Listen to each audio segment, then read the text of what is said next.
आगे बढ़ने की जो ज़रूरत थी, मैं समझता हूँ कि आपने इस विषय का मंथन का जो कार्य देश में प्रारंभ किया है, ये सराहनीय है।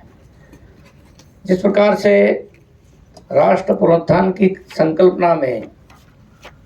अहिल्याबाई का जो जीवन चरित्र रहा है,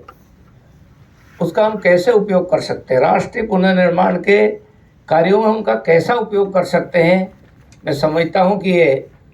बहुत ज़रूरी है। जब एनईपी पर काम प्रारंभ हुआ और जब एनईपी पर काम प्रारंभ हुआ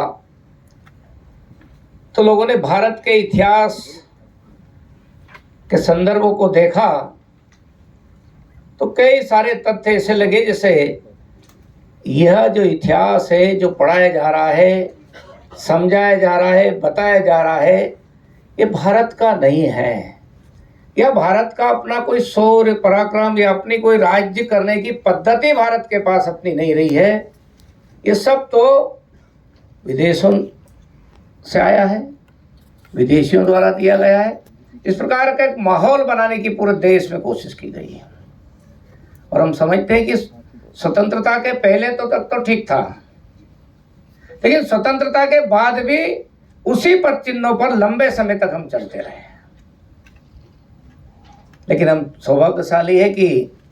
इस देश के शिक्षाविदों ने, वैज्ञानिकों ने और सामाजिक कार्यकर्ताओं ने मिलकर अपने देश की अपनी शिक्षा नीति कैसी होना चाहिए उस पर मंथन प्रारंभ किया।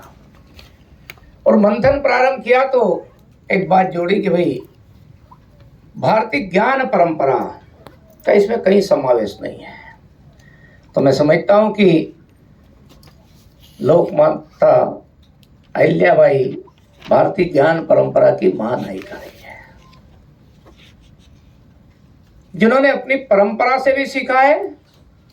और जैसा दीदी बोल रही थी, काल परिस्थिति के अनुसार कूटनीतिक व्यवहार भी सीखा है। इसलिए अहिल्याबाई के जीवन को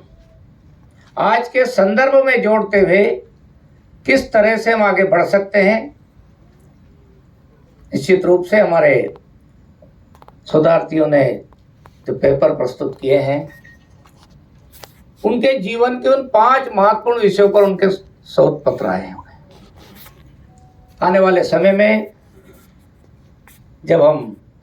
भारतीय ज्ञान परंपरा के संदर्भों में भारत की राजकीय व्यवस्था कैसी हो सकती है, सामाजिक सद्भावना के लिए, समरसता के लिए, एकात्मता के लिए कैसा व्यवहार हो सकता है, तो अहिल्याबाई होलकर जिससे हमको सीखने का अवसर प्राप्त होगा। लेकिन कुछ चीजें और जो अहिल्याबाई होलकर के भी पुरुष है, इस भारत की परंपरा में प्रचलन में रही है, और उन्होंने जिस प्रकार से प्रकृति का संरक्षण करने गए, आज जिस प्रकार से दुनिया में महामारी है,